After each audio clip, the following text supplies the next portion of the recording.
Let me immediately clarify things a bit by telling you a little bit about the difference of the University of Chicago's writing program. We're one of, as far as we know, 2 in the country who takes what we call a top-down approach to writing rather than bottom-up.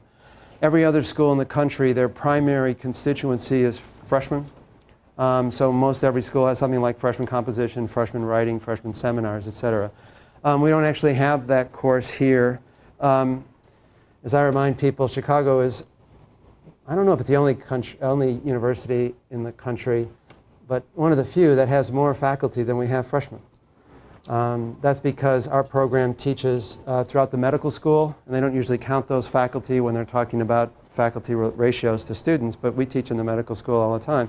And they're chock-a-block with faculty because most of their doctors are also faculty members. So when this program got started in the late 70s, early 80s, our task was not to help the students, it was to help the faculty. This writing program got created because the people on this campus, as the guy who started it used to say, you know, our freshmen write pretty well. By the time they're 3rd and 4th year students, they don't write as well. Our graduate students struggle, but the people with the real writing problems are the faculty, which just turns on its head the standard notion that writing is a basic skill. The standard notion in the US and around the world is reading, writing, arithmetic. You're supposed to learn it in high school, or grammar school, high school, maybe a little bit of college. But if you have to learn it after that, there's something wrong with you, and therefore there's something remedial about programs like this. I've been talking to people for 30 years who their main reaction to any program I teach is that they do not want to be there, and they think there's something a little bit, you know, offensive. I teach a lot in London. Let me tell you, you get a whole bunch of Oxford and Cambridge educated professionals or academics in a room and say, we've brought in this guy to help you with your writing. And by the way, he's from Chicago. You know, waves of hostility coming at me across the room. So I need you to know that this is not a remedial writing course. This is not a course in anything that you should have learned earlier on and didn't. It is overwhelmingly not a course in rules. I am not going to give you rules for writing. In fact, I'm going to spend a lot of time attacking the fact that your training has been rule-governed training. We think that is very bad for people who are operating at the level that you're operating. Rule-governed training is very useful for people who are, and forgive me for saying this, who are churning out a lot of writing, each of which is of relatively low value. So if you're working at a business where you have to write a short memo every day or two to convey some information to somebody, it's fine to have a rule. It's fine to say, this is what it's going to look like, here's what your sentences should look like, get it out. But that is not what you're doing. That is not the level of value your work has to generate. And so one of the things that I'm going to be saying to you is you need to stop thinking about rules and start thinking about readers. So here's the problem that experts have. You are, in our vocabulary, you are what we call expert writers. What this means is not that you are necessarily expert at writing, although you may be extremely good at writers. But what it means is that you are writing about a subject at which you have expert knowledge. You are not like high school students who are using their writing to introduce themselves to something at a fairly basic level. You are operating at the most sophisticated levels. When I work with faculty on this and other campus, I am working with people who are, after all, on the frontiers of knowledge. They're thinking stuff nobody's thought before. This is very hard stuff. So, here's what you're doing. You are thinking about your world in very difficult ways. This is a terrifically good thing, and it's the source of most of the value of your work. Now, you are also writing about that world. And this is where the problem starts arising. Unlike a journalist, almost surely you are using your writing process to help yourself think.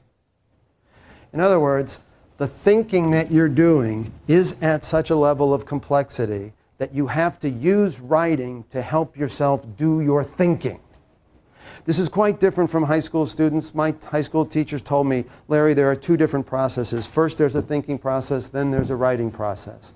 I had a teacher who said to me, you are not ready to write your first word until you are finished thinking. And she said to me, to prove this to you, I'm going to have you, whenever you turn in a paper, I'm going to have you turn in the outline you used to do your thinking. This was not a problem for me. First I wrote the paper, then I wrote the outline. But I thought I was the only one. I thought everybody else, when they did this thinking, just, thought it till they were done. And then their essay, like Athena, burst from their forehead onto the page. I was trying to keep it secret that I didn't work that way. Nobody works that way. It doesn't mean you don't have outlines or a good idea. It doesn't mean you don't take notes. It's a good idea. It doesn't mean you don't have other ways of thinking, but you are using your writing to help yourself think. If you don't do this, for most people, you cannot think at the level you need to think. Quite different, say, from a journalist who's sitting down writing. The journalist is not using the writing process to think up new ideas about the world. You are. This means you have a very different set of writing challenges than anybody else has. This is a course about those challenges. Our program is about those challenges. Because here's the challenge. You write this text, this grant proposal, this article, this dissertation proposal, this book.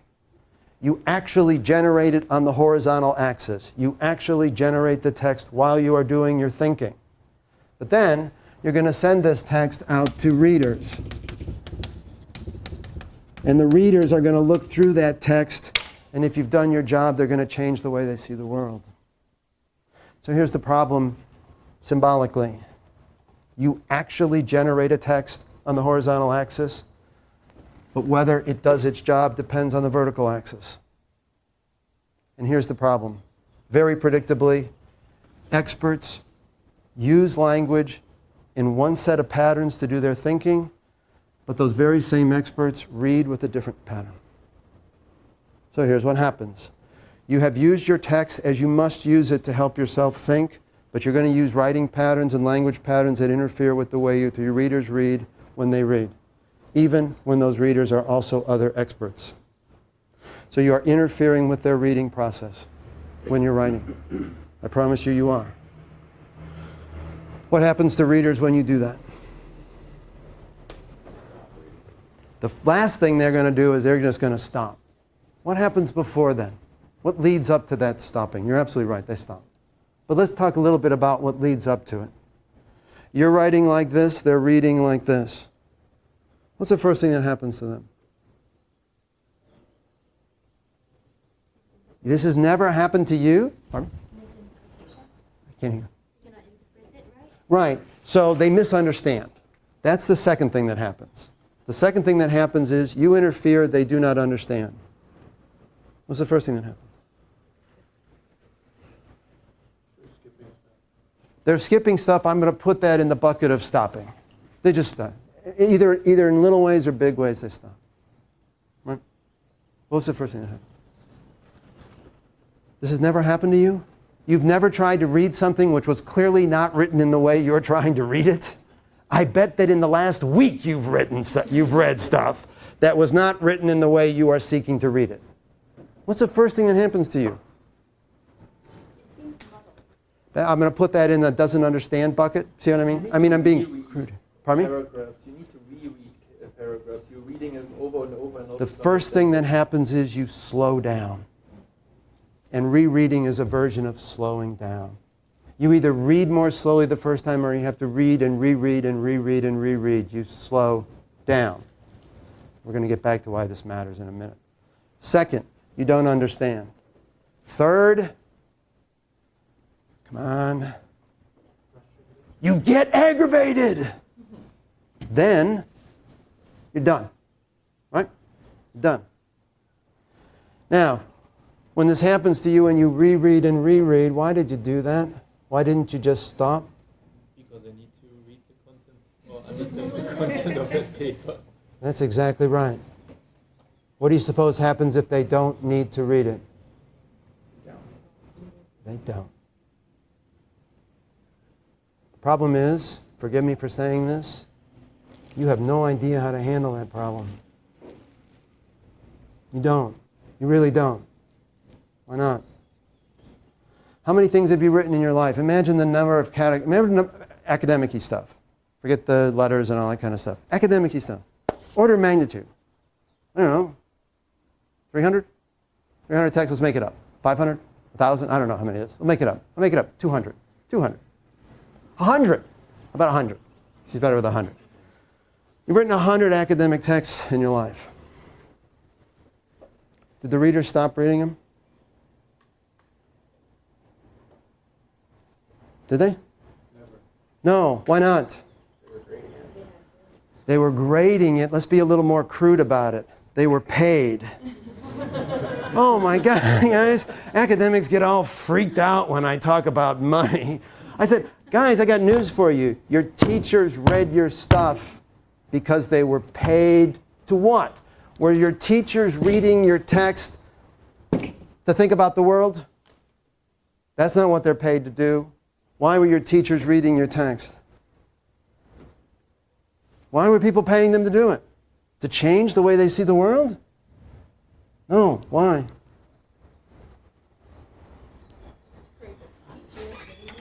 Teachers read texts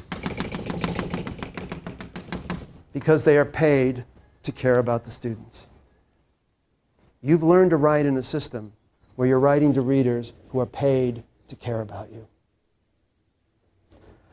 That will stop. That will stop, right? That will stop. The rules that you've learned about writing were rules that were generated in a system where you are writing to somebody who's paid to care about you. That's over. In the world beyond school, I call it a real world, but I'm not sure it's real. It's just the world beyond school. They're not paid to care about you. Why are they reading? Why are they reading your stuff? Why will they read it? The journals. Your colleagues. If they think it's relevant for their work. Because they think it's valuable to them. How much of student work is valuable to the faculty to which the students are writing?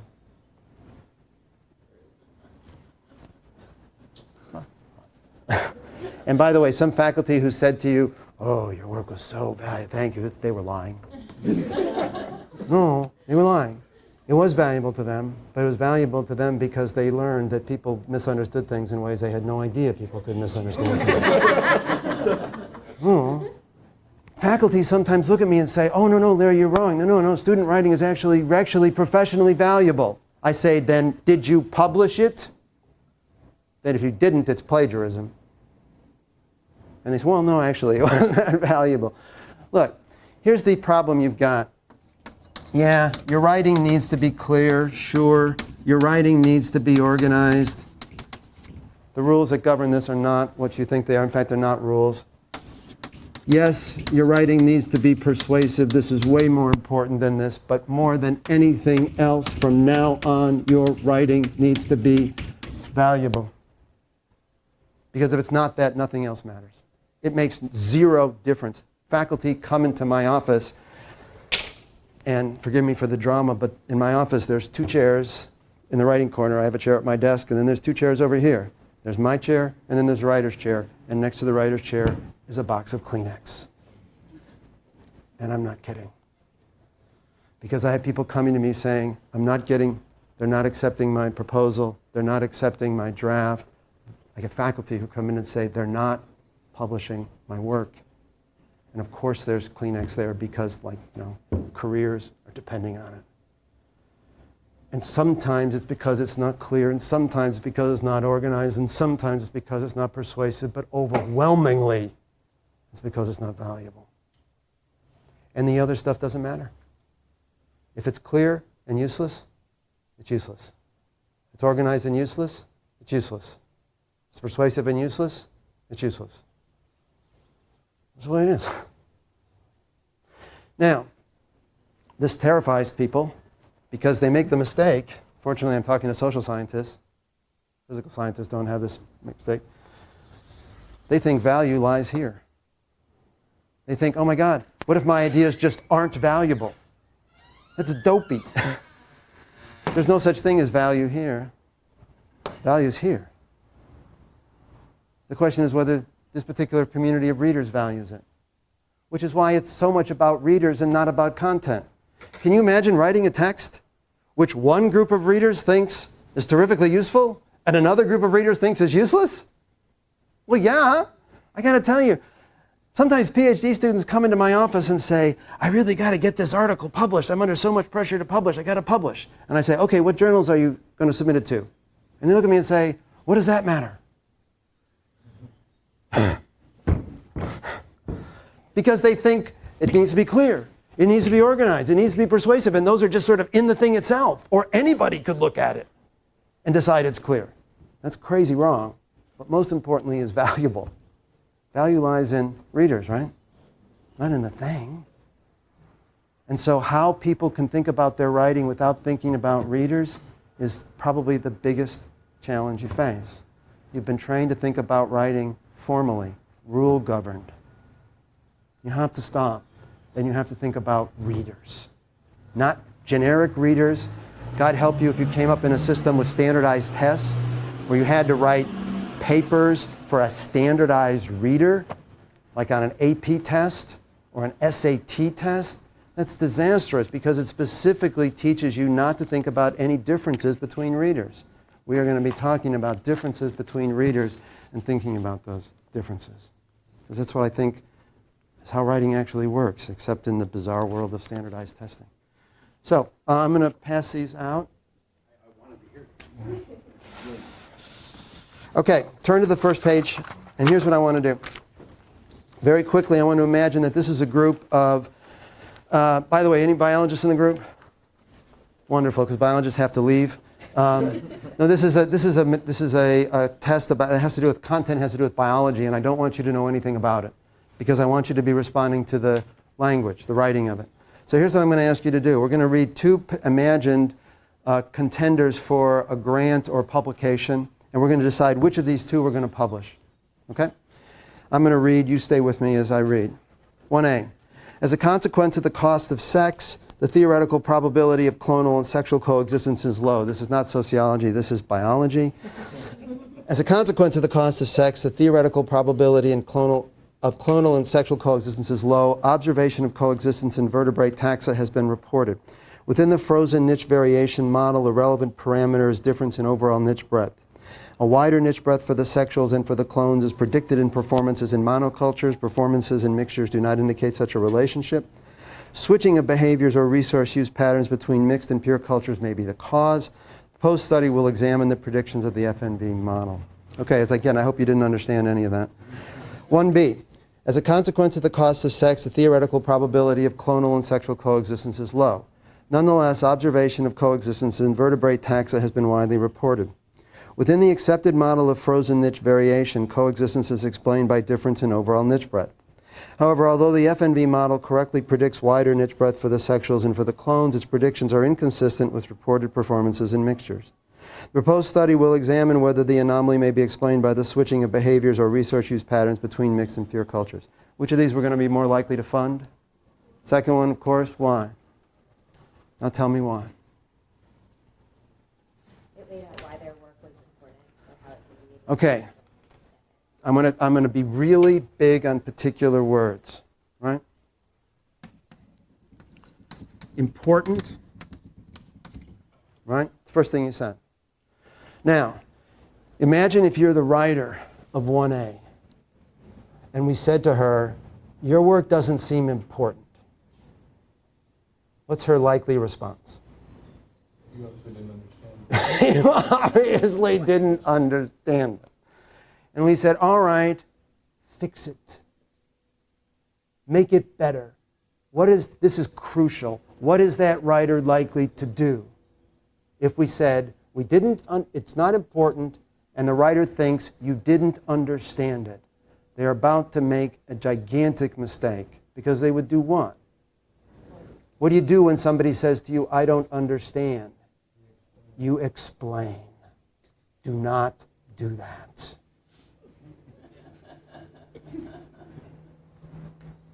You think I'm kidding? Why do I not want you to explain? And by the way, why did your teachers want you to explain?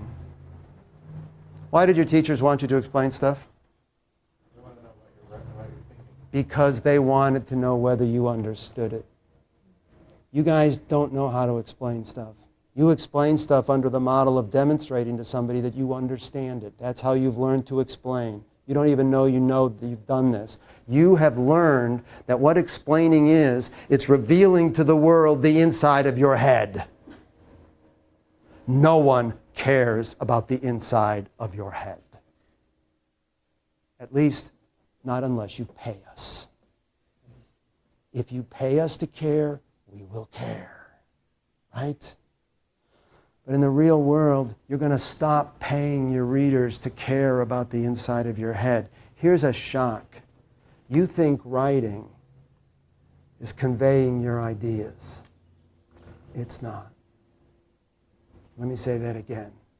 You think that writing is communicating your ideas to your readers. It is not. What is professional writing? Professional writing. What is it? It's not conveying your ideas to your readers. It's changing their ideas. Nobody cares what ideas you have.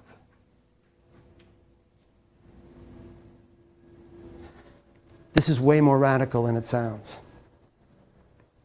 I used to make the mistake of saying to students who came in, I teach argument a lot, and I say to students who make an argument, why do you think that? And then I realize this is a horrible question. It's a teacherly question. A teacher says, why do you think that? Because the teacher wants to know what? What's in his head. I said, oh my God, I'm doing the same thing. So now I don't say to him, why do you think that? I say now, why should I think that? Because I think that. And guess what? That doesn't work. Right? Which is interesting why it doesn't work in academia. Why doesn't it work in academia? Why doesn't that work? A professional. This is a great question, right? Why is it that I don't say, okay, you think it, I'll think it? Why does that not work in, at least it's not supposed to work. Sometimes it works. But why is it not supposed to work in an academic realm? Because we are all stubborn.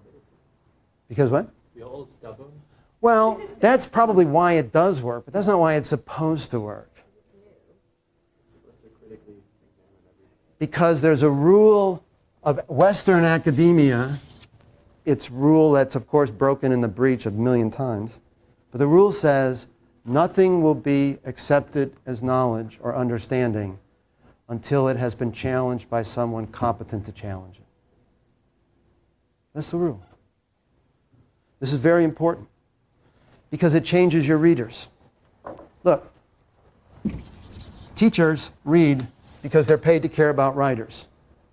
Some readers in the world, in many cases, read to find out information they need. If you go to somebody on the quad and say, excuse me, or somebody stops you on the quad and says, excuse me, can you tell me how to get to the library? And you say, okay, yeah, go over there and turn right and go up there. They don't say, well, I doubt that. Because they don't, as readers, have the function of challenging what you say. But at least in theory and in a lot of practice, your readers are different from those readers on the quad, and they're way different from teachers. Your readers have the professional function of challenging what you say. So explaining turns out only to happen inside of these two functions. You only explain inside of value having been generated and persuasion having begun. It is an enormous mistake of PhD level writers that they try to explain first. And I know why you try to explain first, because in school they just wanted you to explain first because the whole thing was just about seeing what you know. Start explaining. Line 1, classic thing, begin with the definition. Teachers love this. Begin with the definition because it tells the teachers that what? You know the definition. Don't begin with definition, guys. All right? So, back to B. How are you going to make it important? How do you make it important? Now, the second word you said. Oh, no, that's a terrible word. Do me a favor and Do me a favor, take the word new, or worse, original. If you think that you're here to do new and original work, if you would find the synapse in your brain that is storing those words, kill it. No. And people say to me, oh, does that mean I'm here to do non-original work? No. But you are not here to do original work. You are here to do valuable work. What's the difference? You think you're here to create new knowledge? Well, you know how hard it is to create new knowledge? We can create new knowledge in the next 30 seconds. All we have to do is count up the number of people who are in this room. Because nobody in the world knows how many people are in this room. No one knows. And we will create new knowledge right now. We'll just count the people in this room. We'll say, okay, now we know. Is anybody going to read that paper? Why not? They're going to say, who cares how many people are in that room? Dear friend of mine, when I was a PhD student here, discovered journals written by a woman in the late part of the 19th century in England. She traveled around the world, and every year she wrote a journal. And somehow they ended up in a library in Norwich. And she was over in Norwich one day, and she stumbled into a back room, and there's all these journals with tons of dust on them. She blew off the dust, and she said, oh my gosh, it's amazing. This woman traveled the world for 30 years and wrote a journal every time she traveled. She came back here, wrote up a grant, and said, whoa, I want to spend 3 months studying this. And then she got her money, and she went over to Norwich, and she spent 3 months, and she read the whole thing, and she wrote it all up, and she handed it to her committee, and in an hour and a half, they sent it back, and they said, you got to be kidding. She said, well, I'm going to get my dissertation. I'm going to get a degree now, right? They said, you've got to be kidding. Of course we're not going to give you your PhD. And she said, but nobody in the world knew what this woman said. Right, they said. And we still wish we didn't know what she said. Because we do not care. And she said, but it's original research. She said, I guarantee you it's new. And they said, that's right. It's new and it's original, but it is not knowledge. And she said, that's ridiculous. It has to be knowledge. No, it's not ridiculous. She was living in a positivistic world where knowledge looks like this.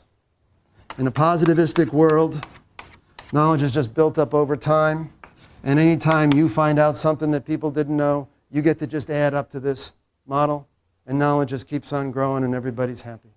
And that is dead. Well, mostly dead. Here's the model now. Sorry, these are people. These are human beings. There are conversations moving through time. And there's a bunch of people, and they get to say what knowledge is. And that horrifies you. Why would those people get to say? Why did they get to say? Especially because, historically, of course, they've looked just like me. As my niece says to me every time she sees me, too male, too pale, too stale. Why on earth would these people get to say what knowledge is? I get it. I get it. Big problem. But they do. And that's a fact. These people get to say what counts as knowledge. The good news is they are changing. Way too long, way too late, way too slow, but they're changing. But the point is, that's the way it works. You may not like it, but that's the way it works. They get to say. So they get to say, yep, you're right. That was new. I didn't know how many people were in 302, but it doesn't count as knowledge. It doesn't have any value to us. It doesn't count. The good news is this thing just does move through time. The other good news is this boundary is permeable. Stuff comes in, and unlike this model, stuff goes out. I like to think of academic conversations as sort of excreting as they go. Stuff gets left behind. It's not like this, where everything gets added up, is always there forever. That's not the way it works. They go along for a while, they think of things for a while, and then they say, whoop, that was dumb. Don't think that anymore. They go along for a while and they say, whoa, we were doing that. Don't do that anymore. It's not this build-up model.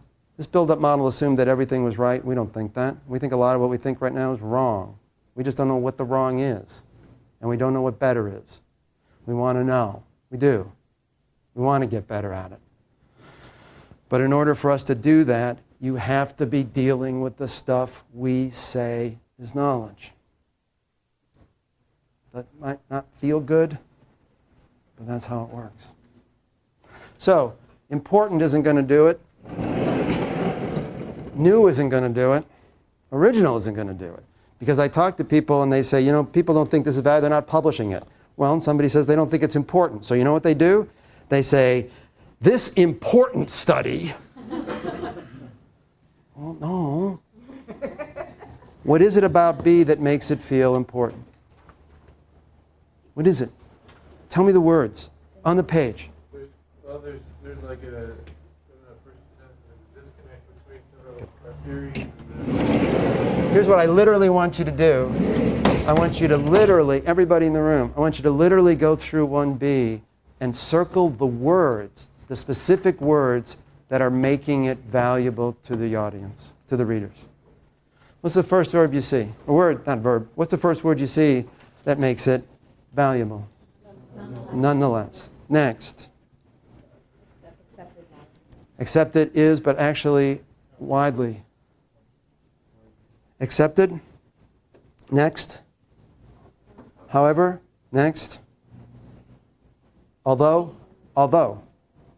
Next. Inconsistent. Next.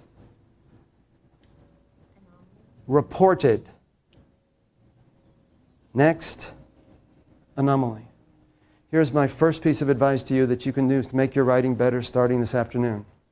Spend 15 minutes a week for the rest of this year taking articles in your field, print them out so you have a hard copy, go through and circle every word in the writing that is creating value to the readers.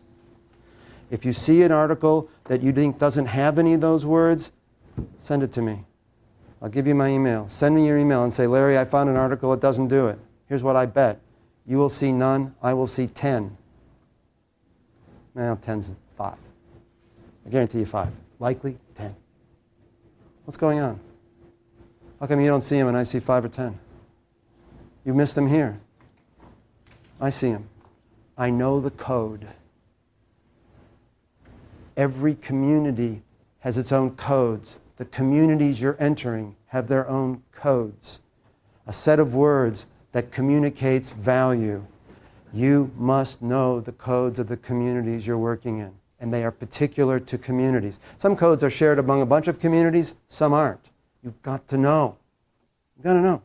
If you spend 15 minutes a week for the rest of this year, you'll be doing 2 things. One, you'll be training yourself to look for the code of what creating value.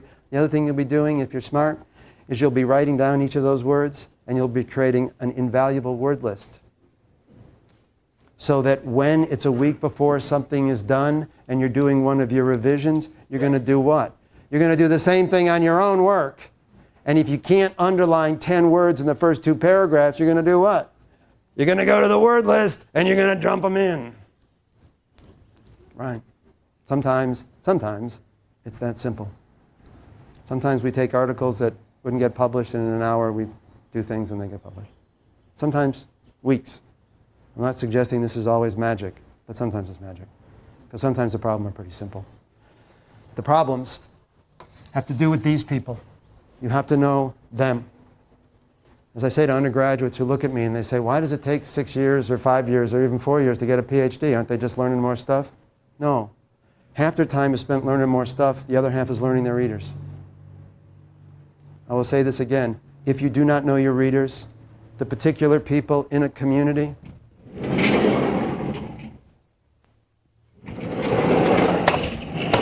if you do not know these people, you are very unlikely to create value, and you are very unlikely to be persuasive. Because persuasion depends on what they doubt. If you don't know what they doubt, how on earth are you going to overcome those doubts? You must know them. It's not enough to know your subject matter. You got to know your readers. Okay, so what is it about there's 2 things going on here then. One of them has to go on with the community of readers. Tell me the words you underline that has to do with the community. Of the words you underline in B, which words have to do with the community? Widely. Accepted. Reported. Those are words that cued that there was a community of people who want to understand this. You don't have those words, you're not signaling any community. What do the other words do? Nonetheless, however, although, what do they do? They create a flow to a certain extent. They do. And find the synapse in your head that has that word and kill it. Okay. Here's what's going on. He has been told or taught or learned that in order to have persuasive, clear, organized prose, you had to have what are sometimes called flow words or are sometimes called transition words. Words like because and if and unless and however and although and but. All right? Are those words bad? Those words aren't bad. I mean, is it bad to have flow? It's not bad to have flow. But they have nothing to do with value. Why? What's the difference between and but in creating value? That challenges the point making by someone else. That's it. Imagine if you go to your readers and say, hey readers, hey community, hey community, I've read your stuff. I've thought about what you think. And I have something to say. Hey readers, I've read your stuff. I know what you think. But you're wrong. Which one are they going to pay attention to? It's hard when you try to publish on journals because if you say the people are wrong, and those are your editors. Here's what I will say. And if somebody wants to do it right now, check it. He can name a journal. We will go to every edition of that journal in the last 20 years, and every paper will say that somebody's wrong. Everyone. Now he just said, wait. What's the difference? He says, and I understand it, I can't go to these editors and say they're wrong. And I am telling you that every article published in that journal in the last 20 years has opened by saying, readers are wrong. First, looking at me like, I don't believe it. Well, look. What's the difference? I guess there is a difference between saying someone who is saying the editor is wrong and like nullifying the knowledge altogether and contributing to the knowledge. Yeah. One way to put it is, you have to know the code. You have to know the code. If you say to the people who are the dominant figures in your field, you know what? I've read all your stuff, and you're idiots. Not going to go down well. Right? Don't say that. What should you say to them? The dominant figures in their field. I would build on their knowledge to show that they're wrong. I say, what do you say to them? You've been thinking about this wrong, and I have valued it. Yeah, but if you want to learn the code, what do you suppose the code is? Will you address exactly what you think they're... Yeah, but the code is, wow, are you smart? Wow. Whoa, I'm just amazed. You're so smart. And you've contributed and you've advanced this. You've advanced this community through in fabulous ways. But there's this little thing you got here that's wrong. And now they say, oh yeah, well, yeah, thank you for appreciating it. What do you think? What do you think we have wrong? And then you better have an argument, not an explanation. Do not explain. Argue. You're talking to people who wrote this stuff. You don't have to explain it to them. You have to predict what they're going to doubt when you say they're wrong. So you say to them, you're wrong about this. And they say, why should I agree that I'm wrong? And you say, well, here's why. That's what introductions do. They give a quick version of why these people should think that they're wrong. And they say, well, okay. Preliminarily, I've read your first 2 pages. Now I'll start reading the rest of it. Why? Because you've caused them to think that your work might be valuable for them. Imagine if you go to them and say, wow, your work has been really great, and now here's something new that you didn't know. See, here's what happens. People say to me, man, if I say that they've done something wrong, I'm taking a huge risk. True. You think you're not taking a risk if you do this? What's the risk you run if you do this?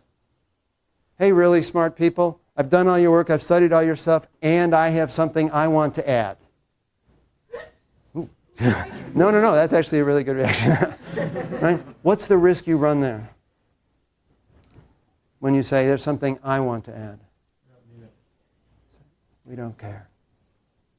Or worse, I'd like to put my voice into the conversation.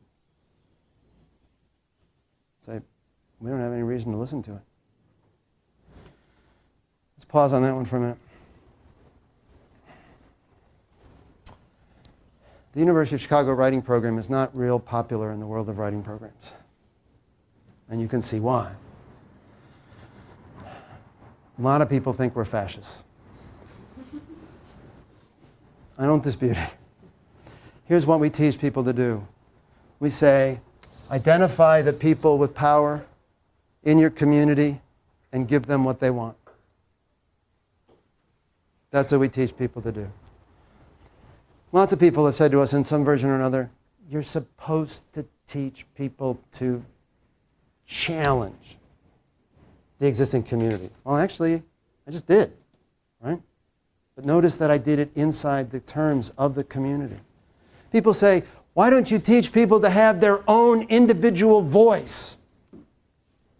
And I'm going to say, I get that argument. I get the moral and ethical pressure to teach people to have their individual voices. But when I sit with somebody up in my office who's worried about their career not going anywhere, it can't be about their individual voice. It's about what's going to make it valuable to their readers. You need to understand that this program that we have is motivated by those people who have come to us and said our writing is not succeeding, and the whole program is aimed at them. How do you make them, help them succeed?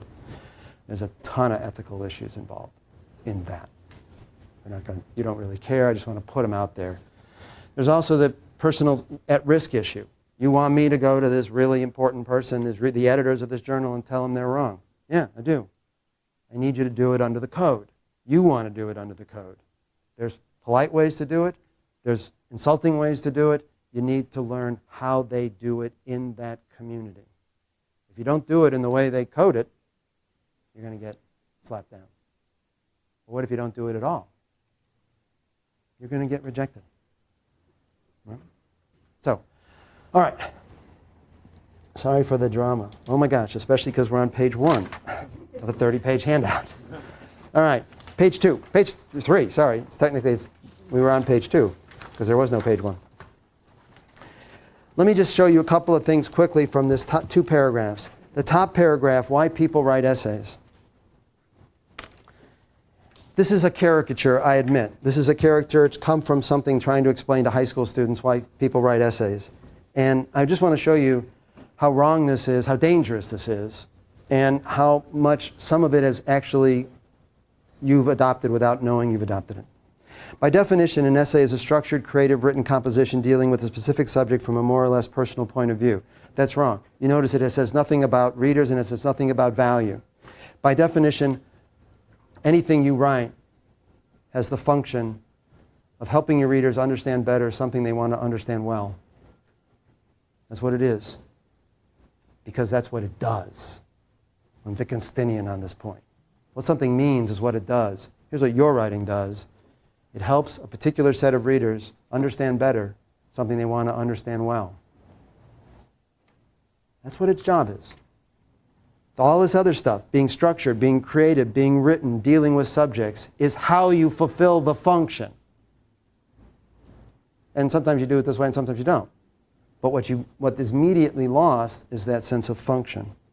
People write essays because it gives them an opportunity to analyze ideas, situations, and people and to preserve them indefinitely. Can you see how misconstrued this is all about the writer? It's why people write essays, so that they can think. Okay, I got no problem with somebody writing an essay because they want to think. What I have a problem with is that they come to my office and say, my readers don't appreciate me. Well, why did you write it? I wrote it so I could think. They don't owe you their appreciation. They're not going to appreciate it just because you wrote it. And this is very different. And in many, you could make the case, you can make a very important case. Homi Bhabha and I used to argue about it when he, not argue, Homi, you're right. There's really moral problems with this. Right? Want to be clear about that. Preserve them indefinitely. Very, very dangerous idea. Can you see how that's this model? This notion that your writing preserves your ideas indefinitely? No, it does not. A student of mine who's now the chair of a philosophy department had a lot of trouble getting his first book out. He wrote this book and he was working on it, kept working on it, and he sent it to me. He was actually a student of mine in his first year here, and he used to write me 2-page papers and I would give him 6 pages of comments. So now he sends me a 400-page book and he says, oh, this is cool, Larry, I'm going to get 800 pages of comments. I sent him 2 words. I said, you're done. And he came back at me and said, no, I'm not done. I could make it better. I said, you're done. He said, but Larry, this is ridiculous. I look at myself and I see I can make it better. I said, Jonathan, you're done. He said, but somebody's going to read this in 500 years and I don't want to find mistakes. Jonathan, nobody's going to read it in 500 years. The function of your writing is to move this conversation forward. It cannot do that if it's in your desk drawer. Your function is to move a conversation forward. It's not to preserve indefinitely. Because guess what? You could be some of the stuff, count on it, you're going to be some of the stuff at some point that gets left behind. This is not a bad thing. If you think it's going to be preserved indefinitely, you're just wrong. It's really not. And he looked at me and he says, but Aristotle. I said, come on, Jonathan. Not only does it ensure permanence of ideas no, it doesn't. It also ensures a degree of permanence for the writer. No, it doesn't. If you have that in your head, of course you cannot write. Right? That's a standard none of us can meet except like Aristotle. Right? Don't let yourself go there. It is a way for the writer to understand more clearly ideas and concepts. Horizontal axis, horizontal axis, horizontal axis. It's a way for the writer to participate in the world by sharing his feelings. Is your writing a way for you to participate in the world? Yes. But not by sharing your feelings or your thoughts, but by changing other people's thoughts. That's how you participate. It's a way for the writer to sharpen thinking and organizational skills.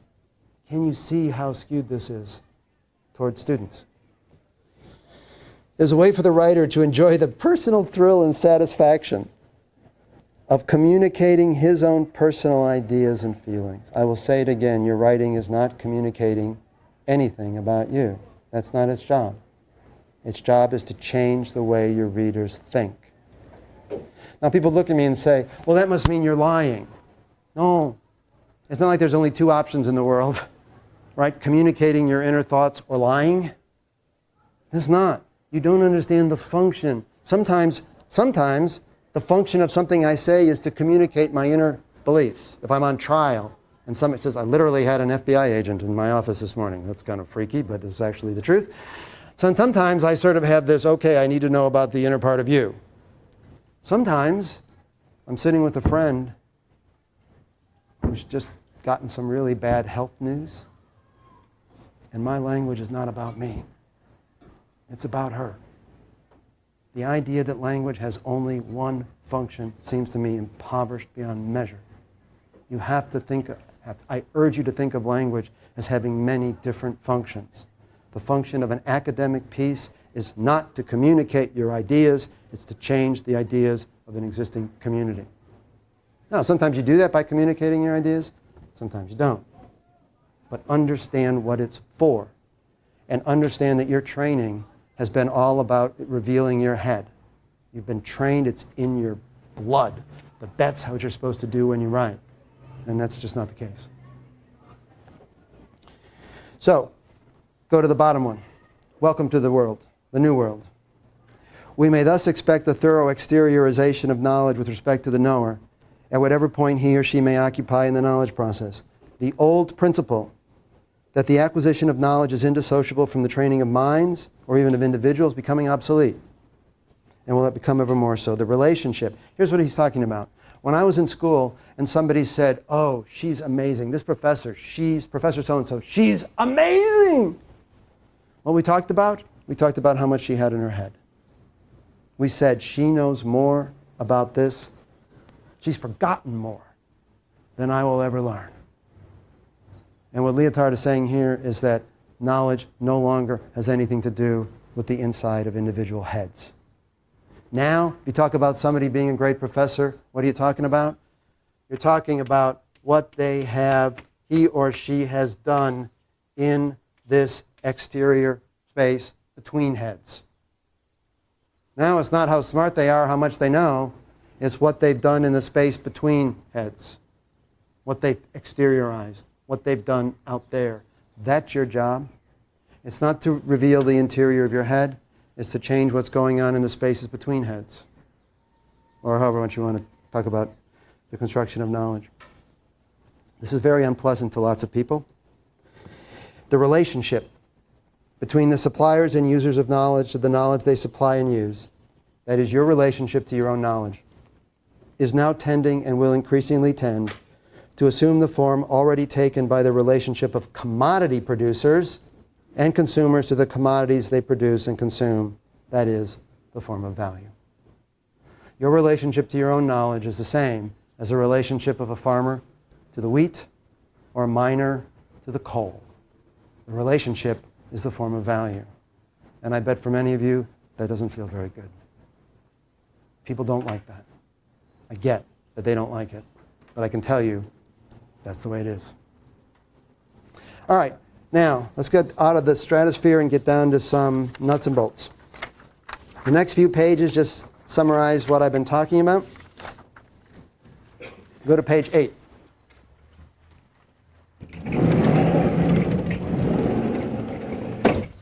So now, I want to go back to the difference between because, if, and unless, and talk about words like but, although, however, inconsistent, and anomaly. These words are all serving the same function in this text. These are transition words, as he rightly said, or flow words. These are not. Anomaly is a noun, inconsistent is an adjective. But can you see what all these have in common? Anomaly, inconsistent, but, however, although. These are flow words, but these are not. So what does this list have in common? However, but, although, inconsistent, anomaly. They create tension. It's a good word for it. Tension. Give me some other words. Challenging. Challenge. Good. Contradiction.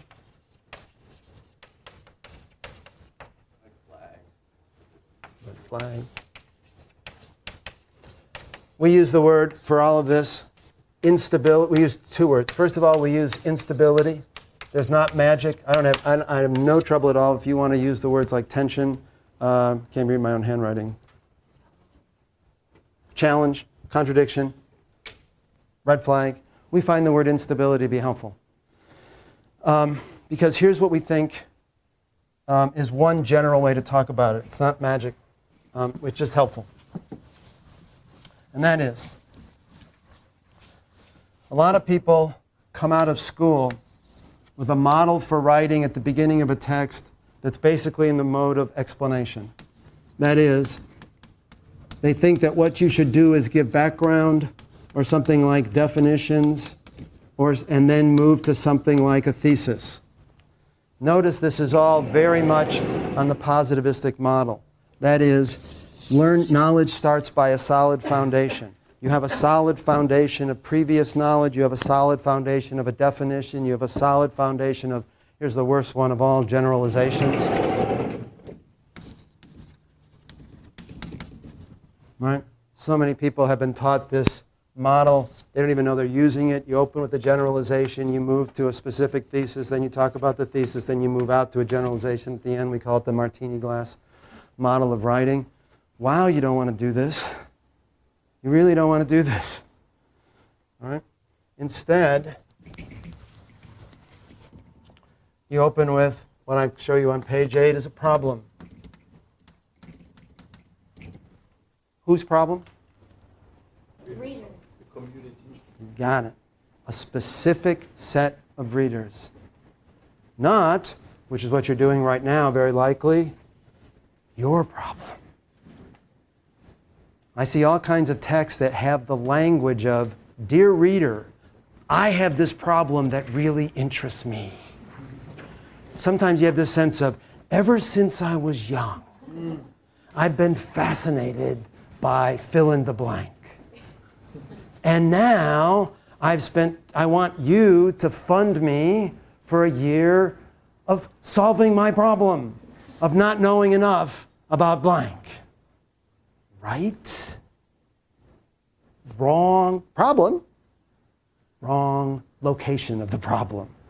The problem needs to be located not necessarily in the readers, but in something the readers care about.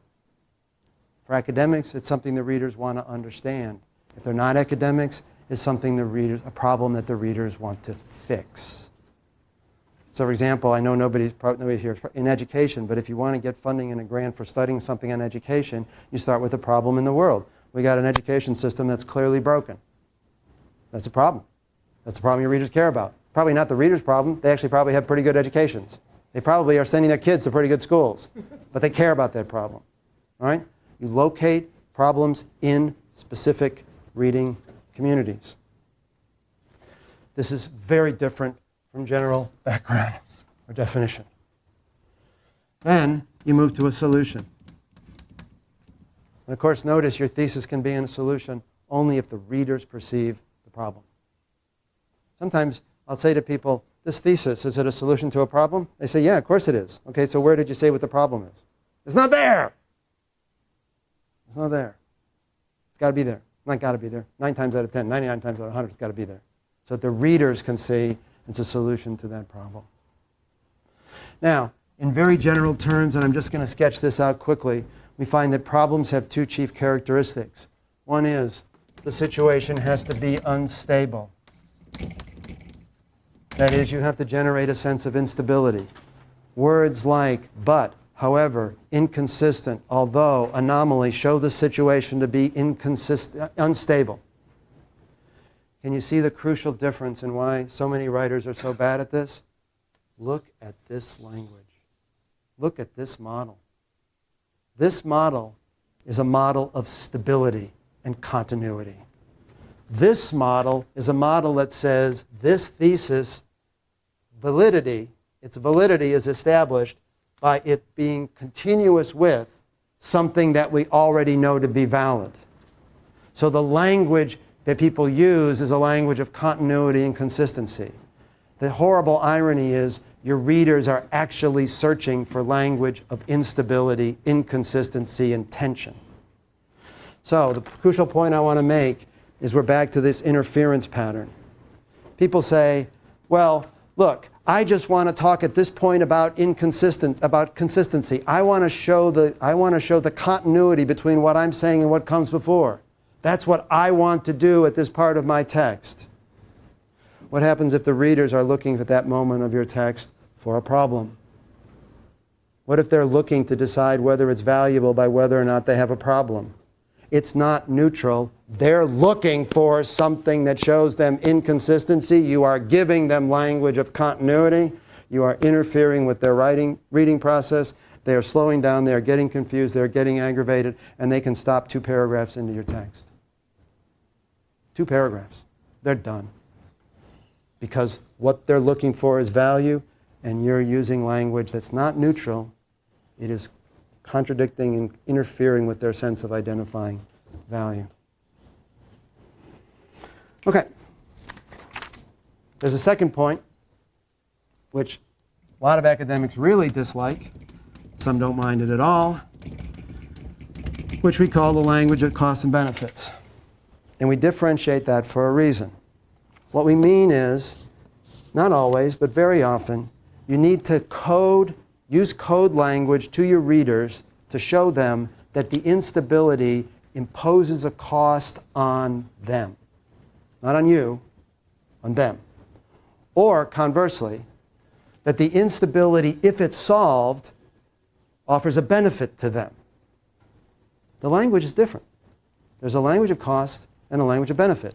There's a version of saying, dear readers, dear important readers, you are brilliant, you've advanced us enormously, we're so grateful, but there's this little inconsistency in your work. Now, they want to know, well, does that inconsistency cost us anything? Because guess what? You know what about my work? It's got tons of inconsistency in it. Much of it doesn't make any difference. Is the inconsistency you're pointing out costing us anything? Or you can say to them, hey, this inconsistency in your work, if you improve it, you get this benefit from it. Those are different coded languages. I urge you to pay attention to the actual journals that you're imagining publishing in and see whether or not there's a pattern of language of benefit and language of cost. There may not be a pattern. You may see both. But if there's a pattern, you know what my advice is going to be? Use it. Follow it. Rhetorics, the published articles will show you the language that works. Right there in front of you, if you just look at it. So, skip past page 9, page 10. This is just some explanations of some bad habits. Oh, yes, please. There's always a paragraph that you say, like, all the other papers that have done something. Oh, the literature review. Yeah. Okay, sure. Like different comments, like, if I don't put it, then I should have it. And Right. if I put it, it's useless. Okay. No, I'm happy to talk. Whoa. Talking about the lit review. Let's start by doing this. Let's specifically talk about literature review. I just did a terrible thing to whoever, poor people who are actually going to watch this on tape. All right, let's talk about that. First of all, writing a lit review as a PhD student is one of the hardest things there is to do. It's incredibly hard because you don't know who your readers are. Let's talk about a straight teacher reading a lit review. What is the function of a lit review for the teacher who is not reading it to change her view about the world, but is reading it to judge you? What's the function of a lit review for that reader? To show that you understood it. Right? That's perfectly clear. Is that its function in a professional text? Is that its function in a professional text?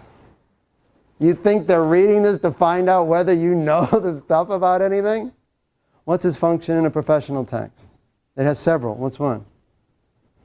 What's the function of a lit review in a professional text? Well, I think partly it's the massaging that he does, like you said, to do. Ego massaging? That's a real function. I got no problem with that. People think, no, it's a real function. Ego massaging is a function. Indicate from, Credibility is a function. Forgive me for jumping. Credibility is a function. indicate from where you're moving forward, like a starting point. Yeah, but I hate the language of moving forward, right? Or what you're challenging. There you go. You know how to, no, you see the difference? You see the difference? Here's what professional good lit reviews, and I didn't include one in this handout, but you send me an email, I'll send you some. Really good professional lit reviews will use the lit review to enrich the problem. Instead of saying, here's what a student lit review says. In 1998, he said this. In 2000, he said this. In 2002, he said this. In 2005, he's, sorry for the he's, but I'm looking at a bunch of he's here, right? A professional lit review says what? In 2001, 2001, he said this, but in 2004, he said something which, if we're smart, we realize puts in tension. And then in 2005, he said this, which complicates the situation here, but even more complicates it if we put that in motion with what he said back in 2001. Now we have layers of complexity, complication, and tension. Now, can we say I'm moving forward? Yeah, but you notice I'm not moving forward from stability. I've now enhanced their sense of instability. And if you're really good, you hype at the costs. You start saying, wow, not only is there a little tension there, but it's a tension that matters as this community as we go forward, because it suggests that not only were they wrong, but we're wrong as we move forward based on their ideas. So it's not just them, it's kind of the rest of us. Are we moving forward? Yes, but from instability, not from stability. That's a big difference. So, for example, let's take a couple of examples of this, because perfectly we can use these examples to talk further more about lit reviews. Page 12.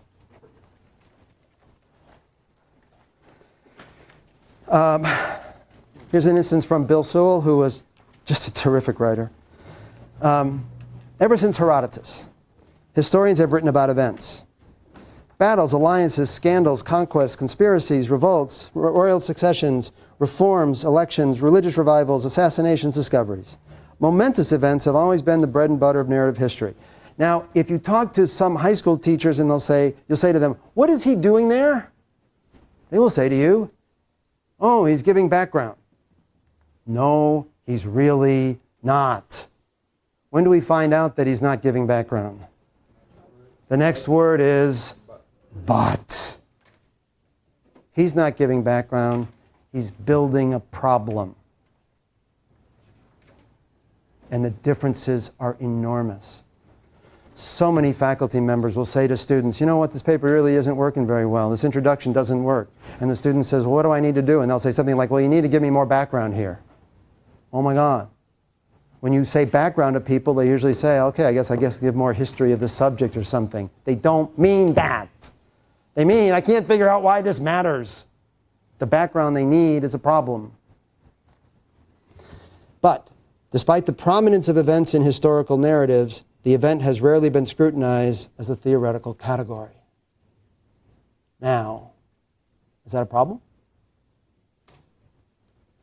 Is it coded as a problem? It's undoubtedly an instability, but is it a problem? I'm going to cut to something I want to just be able to put on the table for you. Later on in this handout, you're going to see a couple of pages on the difference between what we call gap and what we call error. A lot of especially young academics very worried about telling these important people that they're wrong. Instead, they use the language of gap. That is, they say, we've studied this stuff for a long time, but we haven't looked at this. There's a gap in our knowledge. And the truth is that sometimes works, but way more often than not, it does not work. Why not? A gap in knowledge. We have a gap in our knowledge. Why wouldn't that work? Pardon me? Well, it should be a small gap, that's sure. Well, why would it work? Pardon? You're probably not the first one to think about a gap. Well, but perhaps you're the first one who's been able to fill it. It still isn't going to work. Often doesn't work. What's the cost of Here's what gap assumes. Another model of knowledge that is now dead. This is supposed to look like a crossword puzzle. Can you imagine that this is a crossword puzzle? Here's what the gap model assumes. It assumes that knowledge is bounded. It assumes that knowledge is like a crossword puzzle with a fixed number of pieces. And you say, ooh, look, I filled in this piece. This only makes sense in a bounded model of knowledge. Go back to this model. What if we think this is wrong and that knowledge is infinite? It's just going to keep on being infinite. Now what happens to the gap? Think of it this way. If knowledge is infinite and you filled in a gap, how many gaps are left? You have done nothing. Because there's still an infinite number of gaps left. I'm not saying gap can never work. I'm saying gap is very dangerous. Is Bill talking about a gap here? When he says it's rarely, see the word rarely? That's often code for gap. Oops, gap, haven't done something, gap. Is this a gap? No. It's rarely been scrutinized as a theoretical category. Why is that a problem? And for whom is it a problem? For whom is it a problem if you say, ever since Herodotus, historians have talked about events, but nobody's ever asked what they mean by that. Oh, that's a gap? Not for some communities. For some communities, it's what? It's a gigantic problem if the community is using categories that they do not understand. Right?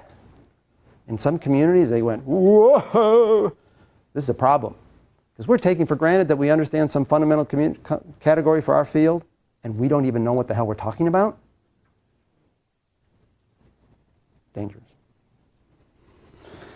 So what is he doing in the next sentences? Traditional narrative historians who reveled in the contingency and particularity of events generally refused on principle to engage in explicit theorizing.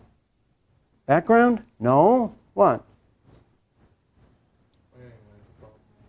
What? Kind of setting up life problems. No. Community. What community are you talking about here? Narrative historians. You people have a problem, narrative historians. Next sentence. Meanwhile, historical sociologists, along with the minority of historians turned in the social sciences in order to escape the hegemony of political narrative, generally disdained the study of mere events and sought instead to discover general causal patterns underlying historical change. What's he doing there? Another community. He's defining his communities. Here are the two communities who have problems. Traditional narrative historians and basically every other historian. Two sentences. He's described his community, the people who have a problem. You want to know a very extended version of this? Read the introduction of Said's Orientalism, where he constructs, I think, 9 communities. People say to me, oh my God, I have this huge problem. I'm writing interdisciplinary stuff. Interdisciplinary stuff is extremely, extremely difficult to write. People come to this campus because we proclaim that you can do interdisciplinary studies here. We scorn traditional disciplinary boundaries. You know? Here's the problem you're going to have when you do interdisciplinary work. Who's in your community of readers? Go ahead, put that committee together that has somebody, 3 people on it, and they're from 3 different committees. Be very careful. You got the right 3 people, amazing. You got the wrong 3 people, you're going to have a writing nightmare. Because those are 3 different communities who are not only going to define problems differently, they're going to see arguments differently. So what Bill is doing here is he's saying there's 2 communities of people I'm writing to, and he lays them out in the first paragraph of a text. This is first-rate functional writing. You got to understand the function, not what it looks like, not the rules, not the formal, but the function. I will shut up in 1 minute. So, page 13 summarizes the model from this point. Let me just tell you what's left in the handout. Page 16.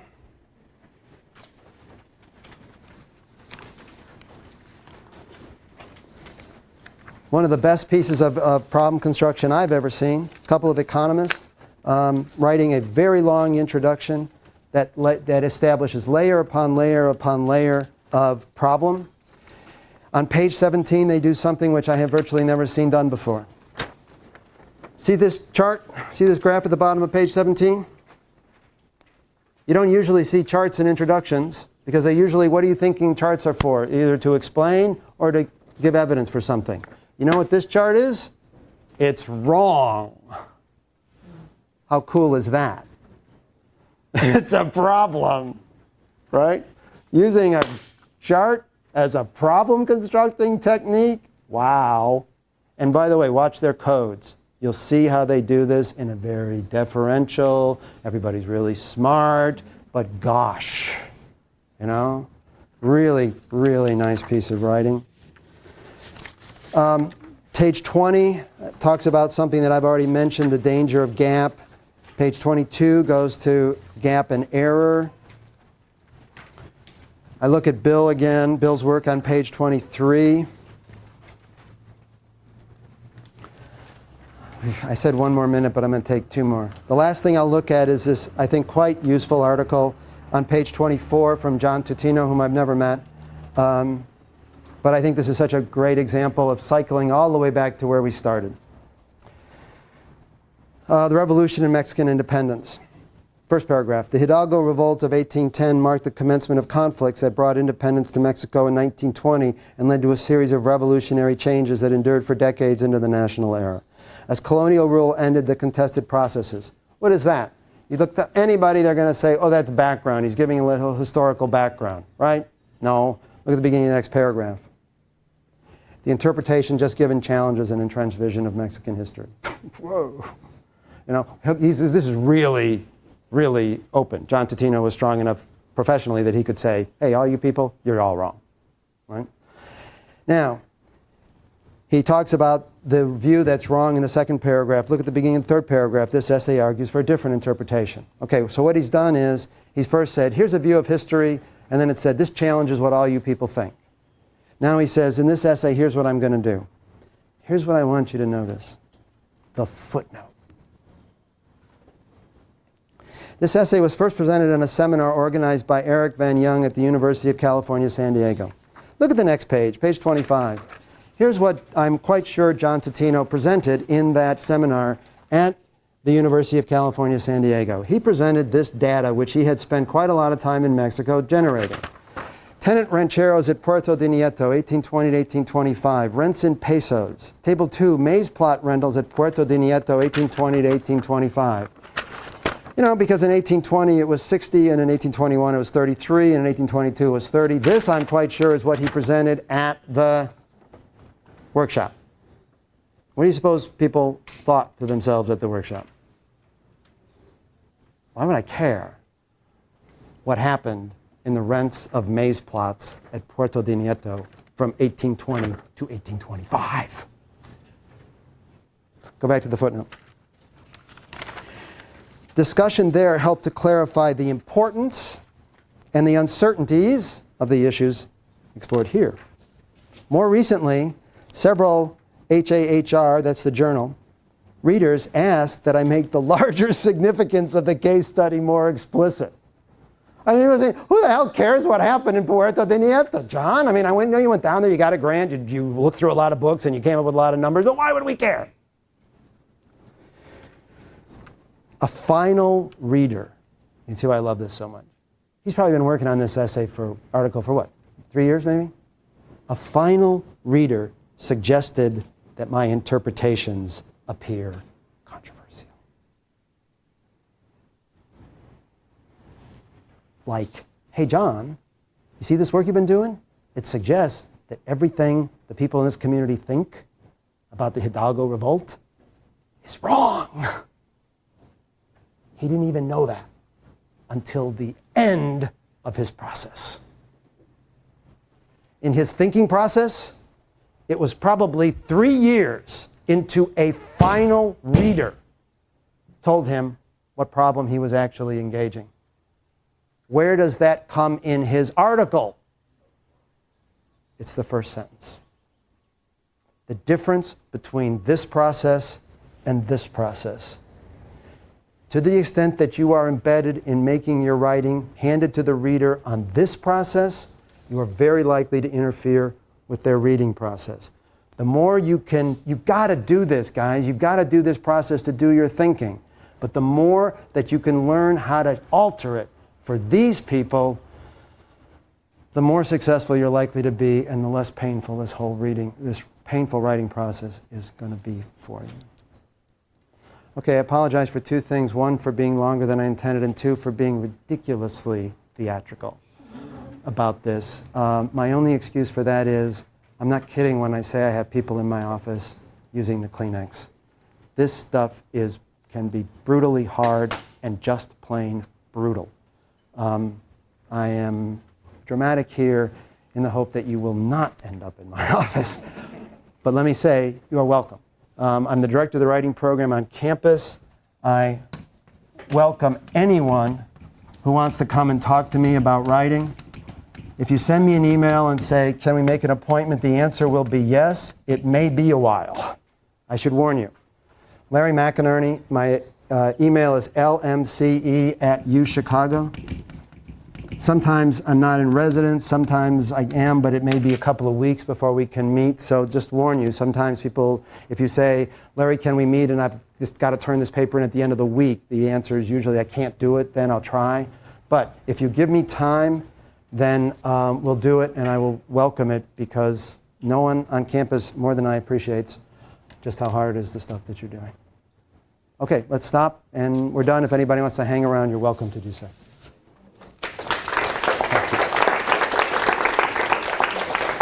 Don't do that. I just get more dramatic when people do that.